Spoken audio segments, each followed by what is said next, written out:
12 Rules of Life by Jordan Peterson. Stick around.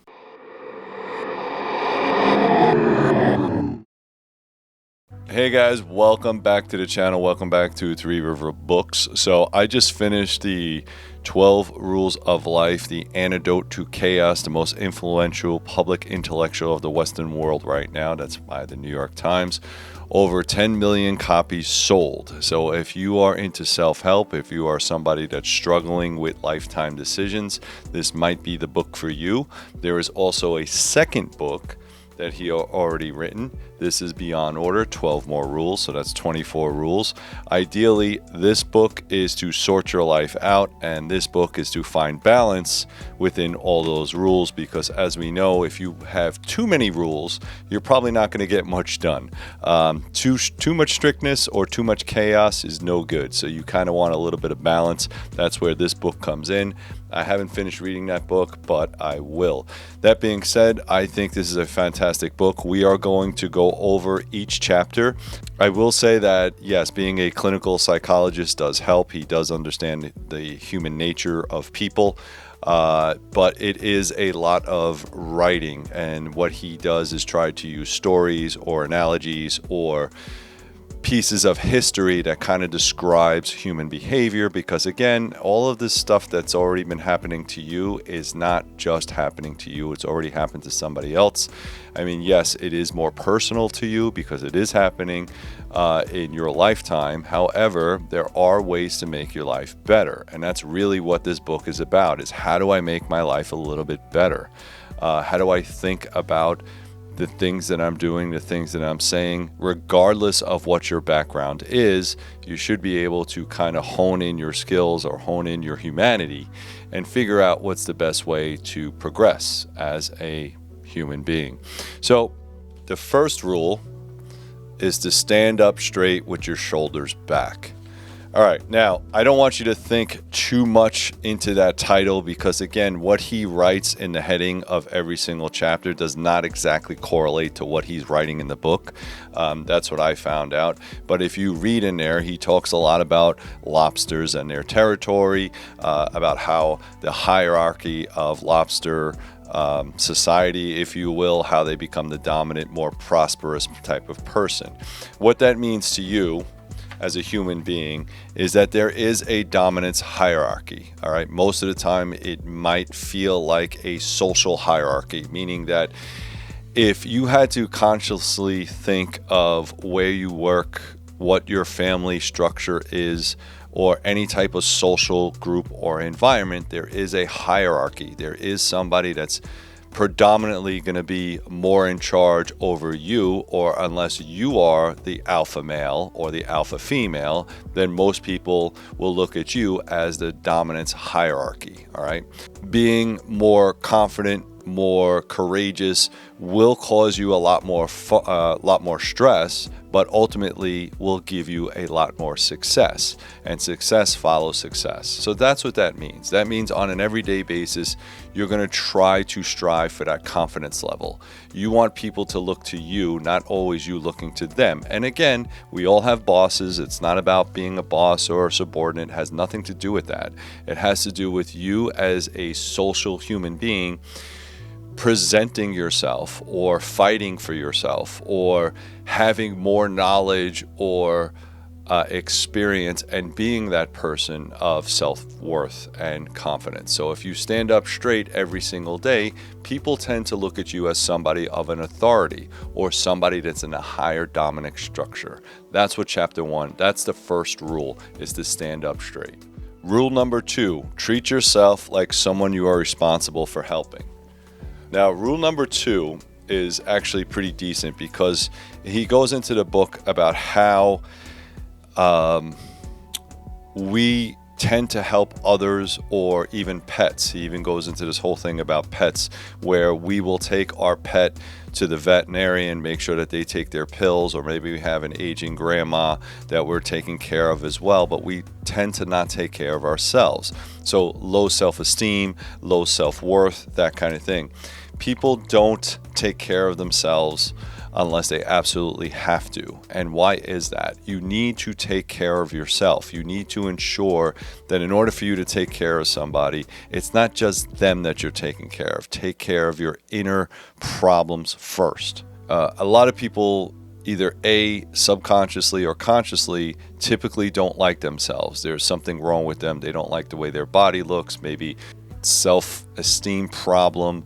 But if you start going down that road, the problem is that it starts to get deeper and deeper and deeper. All right. And again, I'm not a psychologist, but it seems to make sense. If you are somebody that's always constantly giving, but never taking care of yourself, then how would you ever become happy? How will you ever see the beauty if you're constantly working to strive to make other people happy instead of yourself? So rule number 2 is take care of yourself, mind and body. Rule number 3, make friends with people that want the best for you. So a lot of times, because we are human beings, we have to work around people all the time, whether we like them, whether they're coworkers, whether they're friends, their family, whatever it is. A lot of people don't want the best for you, or they can care less. We're doing it as a social environment or because we don't want to step out of the crowd. The issue with that is that you typically want to find somebody that has their best interest for you. If there's somebody that's leading you down the wrong road, or somebody that maybe hangs around with the wrong crowd, I understand that's kind of an obvious point, but you should look for people that honestly and genuinely look for your best interest. Obviously, a family member is probably your best bet, a distant cousin, maybe somebody that's actually a true friend. And you can test them, because if you tell them something and then they take your information and start blabbering it to the world, they're not your friend. Also, you want somebody that's going to be honest with you. If they think that you're doing something wrong, you need somebody with enough courage to turn around and tell you, hey, that's a bad idea. You're going to wind up getting in trouble. So the honesty has to go both ways. And sometimes you're not going to like it because it's going to be in your face. But if they're generally interested in your well-being, that's a friend for a life. All right. Could be a family member as well. Rule number 4, compare yourself to who you were yesterday, not someone else that you were today. Rule number 4 has to do with inequality and maybe jealousy. All right.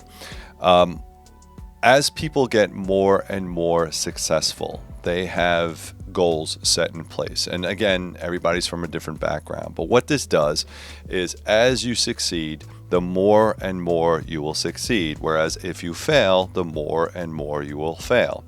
Society rules where people want to take that and flip it upside down and say, well, why does this person continually succeed? Is it because of race? Is it because of gender?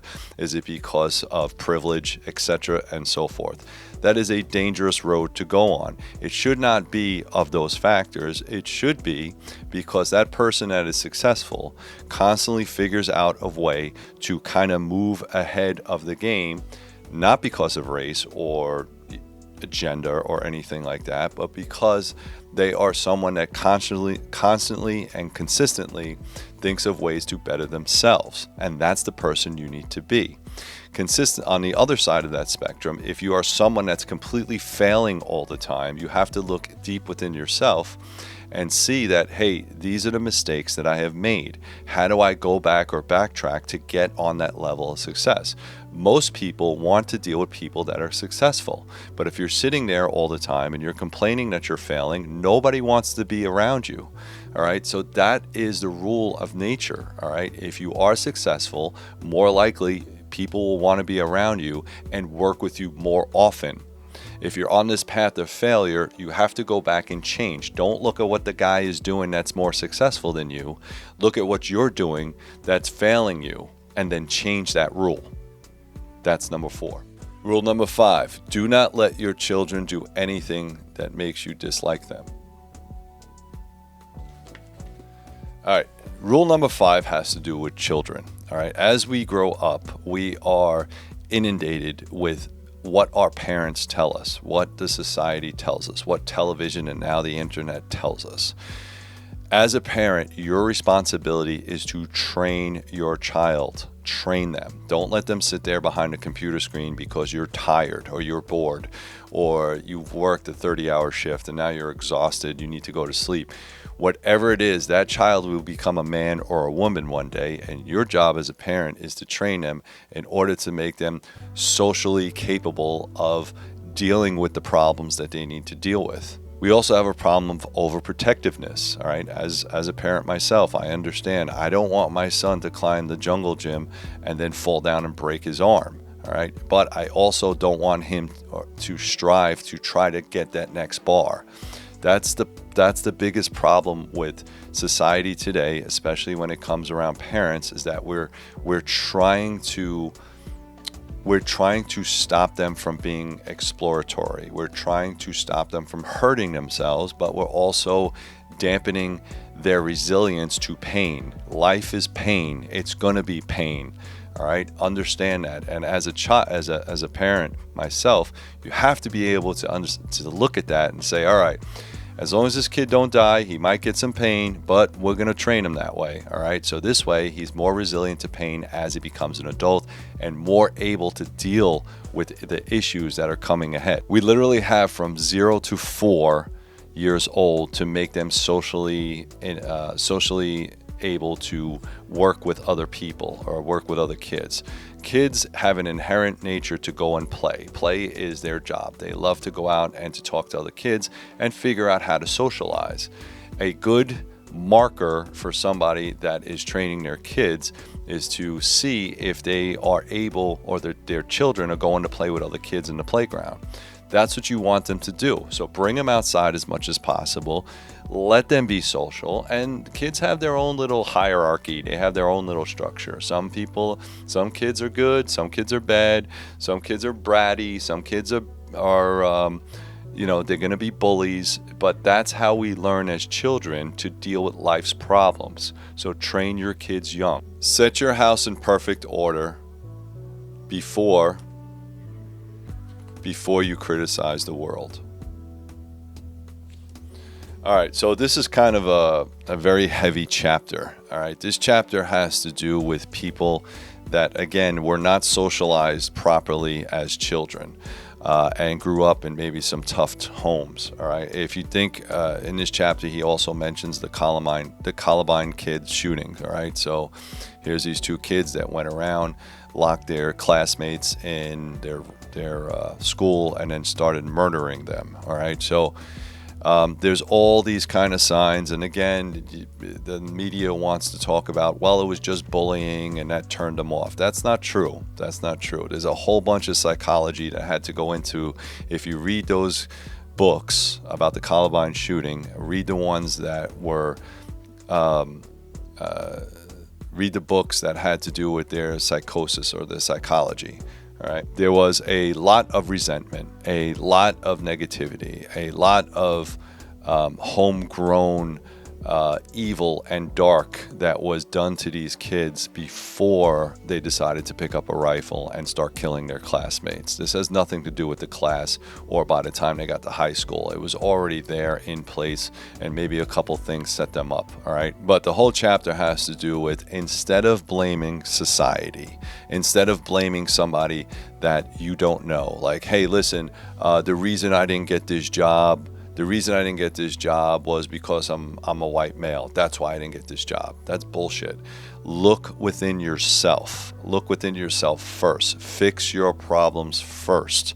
If there is a continuous issue that constantly gets you fired, that constantly gets you into arguments, that constantly makes people walk away from you instead of befriending you, instead of blaming society or blaming other people, look within yourself first. It's very, very hard soul searching. If you find those problems, work on them one at a time until you become a better person. That's what this chapter is about. So, chapter 6, really good chapter. Go ahead and read it. Rule number 7, pursue what is meaningful, not what is expedient. Judgment is basically about judgment being real. Anytime that you are reading a story, you are always the person that is the hero or the heroine, whoever it is. You're never the bad guy. And if you read a lot of books, or you like fantasy, or you watch a movie, you always identify yourself with the hero, or I would do this in that situation, or I would do that in this situation because I'm the hero, I'm the good guy. Most of the people in the world are not. They don't want to say it because they know deep down, if that ever happened, if there was a nuclear war and I saw somebody that had food, I would try to barter with them. I would try to pay them for their food. I would work out a deal. But if you're hungry enough, you would probably shoot them and take their food. That's a cold, stark reality, because if you have your family to feed and there's no other way of procuring that food, you would take out a rifle and shoot them in the head. All right? That's harsh. Very, very harsh. But that is a reality. That's why this chapter is really good, because it's pursue what is meaningful. Understand that there is a lot of fluff. Everybody that's on Instagram, that is not real. That is somebody's best moment that they never live again, which is why they take a picture or a video and put it on social media. So everybody looks at them and says, wow, I wish I was doing that good. Wow, I could be that person. That's not real. That's not reality. That is one little snippet in time, and probably that person has the same exact doubts that you do. Okay, so that's not a real thing. You have to be completely open, and it will hurt and it will be tough to talk to yourself and figure out what is meaningful in your life. All right, don't try to, a lot of internet influencers, especially internet influencers, will tell you that this is going to make you the best, greatest thing ever. And it's not true. It's not true. You within yourself need to know, if I put this product on, or if I do this, or if I do that, am I going to be that guy? Rule number 8, tell the truth, or at least don't lie. All right, so we do this every single day. We lie to ourselves. All right, as kids, when we want something, we lie. We say, yeah, did you clean your room? Yeah, I cleaned my room. Mom or dad go checks your room, and then it's filthy. It's like, well, why did you lie to me? Oh, well, I thought you would check it later, right? So we start out with little lies as children to get the things that we want. And then the problem is, as we get older, we lie to ourselves. We lie to ourselves. And as you lie to yourselves, it becomes easier and easier and easier to lie to yourself. And then you start telling those lies to other people to give yourself a fake persona. It's not real. The problem with lies is that people will go to all types of lengths, because they don't want to look a fool, to back up those lies, or to make more lies to back up those lies, so they don't look foolish in front of other people, because the social construct doesn't want anybody to look foolish. And then even with that, once you start lying, there becomes shame, and shame leads down to a darker path. You lie so much that you have no other way of telling the truth other than to compound your lies about the person that you think you are, but you are not. Ever look at any bully or any person that ever got into a fight, let's say a physical fist fight, all right? Somebody thought that they were all that. I went to karate class. I know how to fight. I fought back when I was 19 years old. Great. Now you're 30 years old and the bouncer is whooping your ass. Why? Because that was a lie that you told yourself. You stopped training. You stopped getting to the gym. You got lazy. All right. Beer muscles don't hurt either. Right. So now you got beer muscles. Now you're getting your ass kicked by a 20-something-year-old who constantly trains, because that was a lie that you told yourself, that you know how to fight and you forgot how to do it. All right. So don't lie, or at least try to tell yourself the truth, or at least don't lie. That's rule number 8. Rule number 9, assume that the person you are listening to might know something you don't. Rule number 9. All right. This has to do with humility, okay? The biggest problem that we have as human beings is that we think we know everything, okay? We have an issue listening to other people. We do. It's very difficult. You have a choice. You can listen to people who might actually give you information that will be useful to you, or you can just say that you're right, meaning that if I was a king and I was not listening to my subjects, and this happened quite some time, if I was a king and wasn't listening to my subjects, because I'm the king, I am the all-knowing, and I was ordained by God, then you have to listen to me regardless of what you're saying. Well, that becomes a tyrant. All right, I am no longer listening to what my subjects want. Now my subjects are going to turn around and they're going to revolt, and a whole bunch of people are going to die. All right, including maybe the king if he gets overthrown. You have to have a little bit of humility.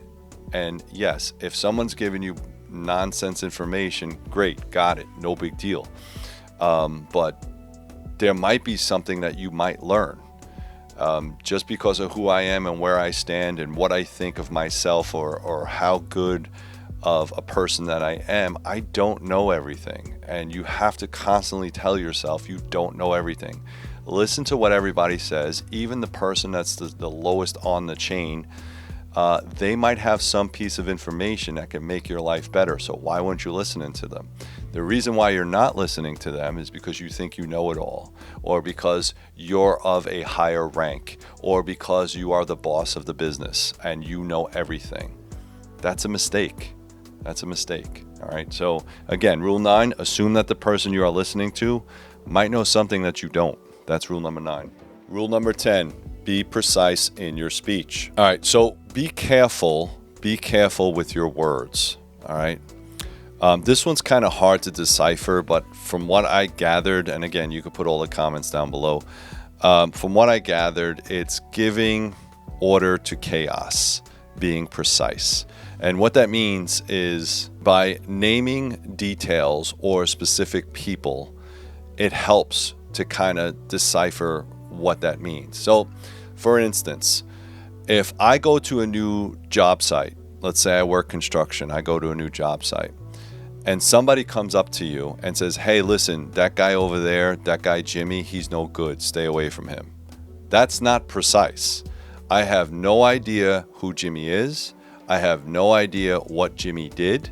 But now I'm being told by other people that might not even like Jimmy to be wary of that person.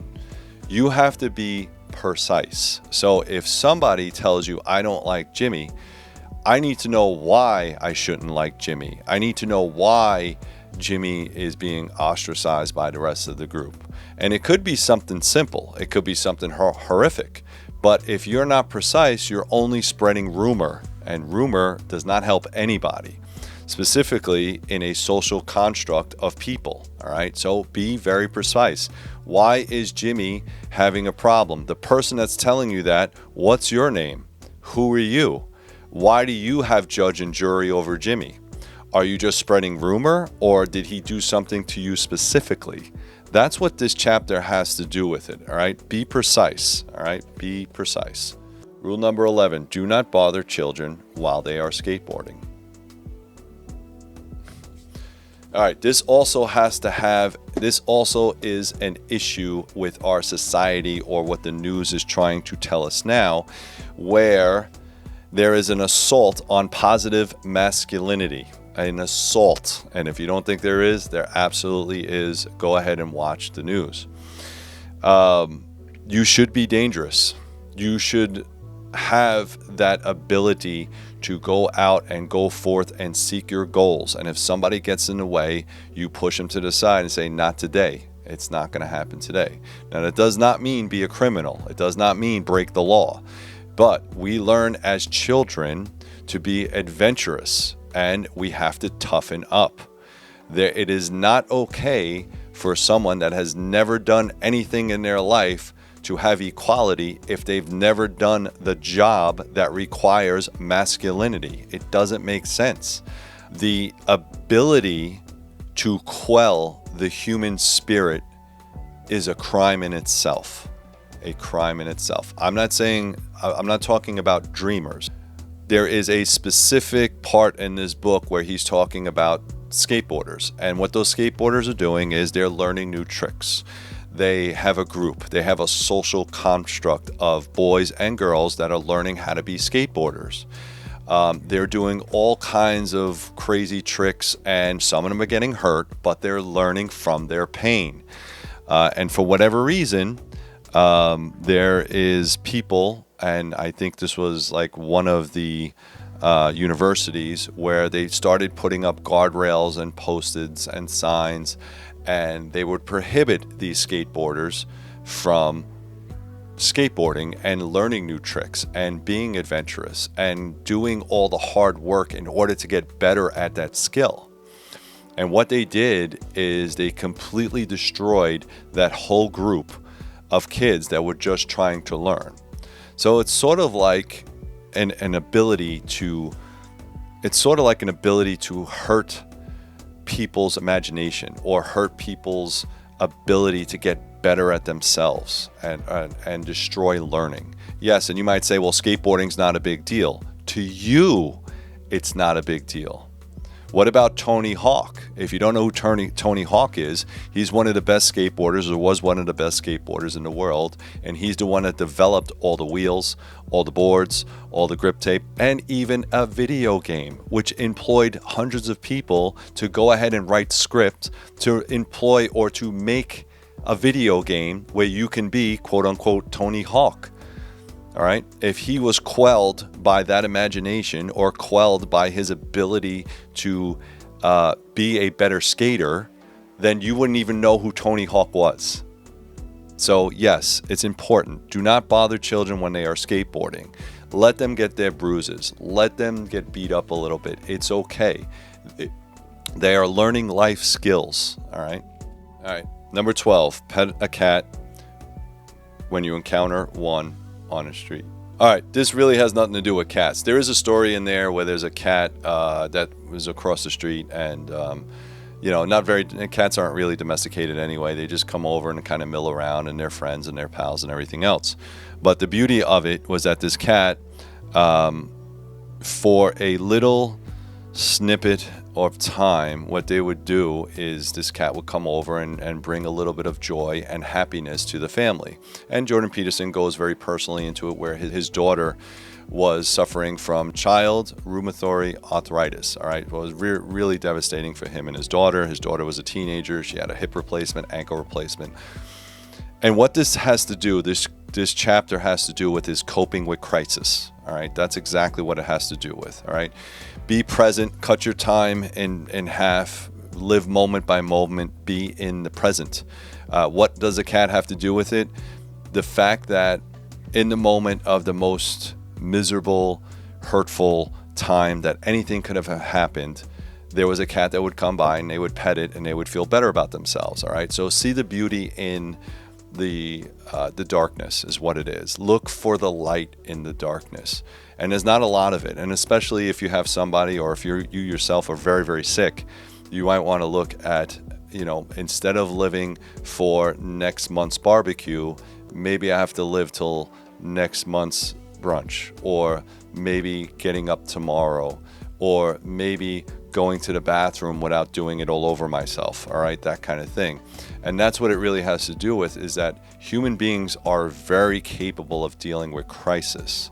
They don't always need medication, but being tough, growing up tough, finding the toughness within yourself is what this chapter has to do with.